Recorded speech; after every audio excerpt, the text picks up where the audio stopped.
Hey everyone, well, I'll be honest, it's been a pretty unproductive year. I had so much to deal with, so reviews had to be put on the back burner. I fully intended to release at least 24 reviews out this year, but when life gets in the way, it has to come first.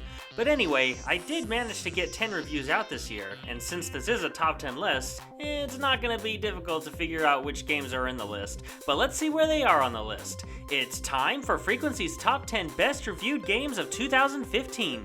For those of you who don't know, I have two rules for my top 10s. Rule number 1, multiple games of the same franchise and style are not allowed on the list. And rule number 2, scores and titles do not reflect the placement of each game on the list. If you'd like more of an explanation, please watch my top 10 best video of 2009. So with that, let's go! Number 10, Wild Earth African Safari. This was definitely the least fun game on the list, but it's not terrible. It's a mediocre educational game at best, and is more suited for a younger audience. As far as gameplay goes, there's not much, and it's not the prettiest game to look at. However, if you have a young one and would like to teach them about African wildlife, this game might strike their interest. Number 9, Cooking Mama Cook-Off. While I've heard the Cooking Mama games are better on Nintendo's handheld devices, this one for the Wii could be pretty fun for kids. More experienced gamers probably won't give this game more than 5 minutes, if that, but it's a simple game with charm that I think young gamers won't mind playing. Number 8, Call of Duty Finest Hour. So my first Call of Duty experience was okay. I wasn't thrilled with the gameplay, but it definitely held my interest while playing it. It's kind of cool to see where the series began, and you really have to lower your expectations and standards if you want to enjoy this game if you're so used to modern COD games. Number 7, 1080 Avalanche. It's nice to play a racer that isn't on wheels sometimes. While the trick system was too bulky, racing down slopes against your friends is really fun. If the trick system was easier, this game would probably be higher up on the list, but aside from that, it's still a good racer with a great soundtrack. Number 6, Defender. This game surprised me on how much fun I actually had with it. While some of the levels were frustratingly difficult, blowing up aliens all over the galaxy is awesome. I really wish this game had co-op multiplayer, and I really wish picking up health and ammo wasn't such a chore, but those two details shouldn't deter you away from getting in your ship and blasting away the bug infestation. Number 5, Extreme G3.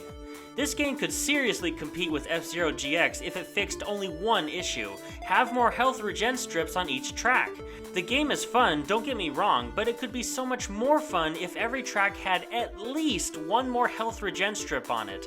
But even so, this is a great fast-paced racer that you shouldn't overlook in the GameCube's library, especially if you enjoy a challenge.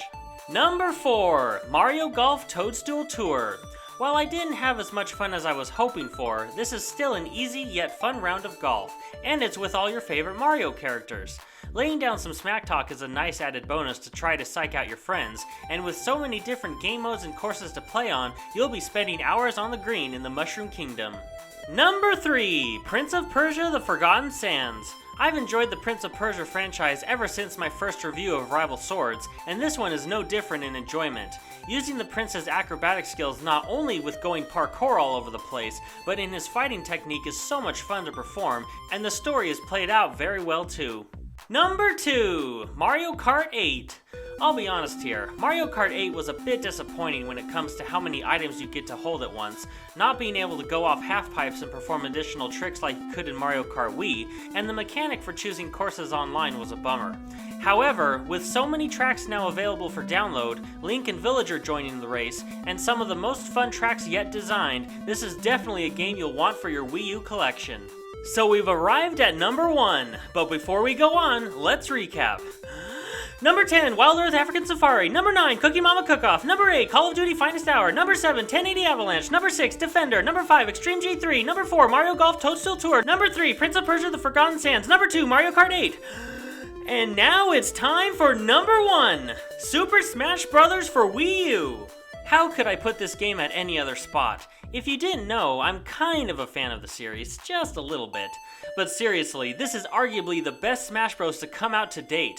With so many new characters, and just the final character roster in general, fantastic new stages, great single player game modes, a plethora of soundtracks, awesome new items, epic final smashes, HD graphics, a treasure trove of collectibles, and a way better online experience than Brawls makes me one happy gamer, and that's why it's #1 on the list. Well, I hope you enjoyed this video. I apologize for such a lack of videos for this year, but I would just like you to know how much I appreciate your patience. I will try to get more reviews out next year and the years to come.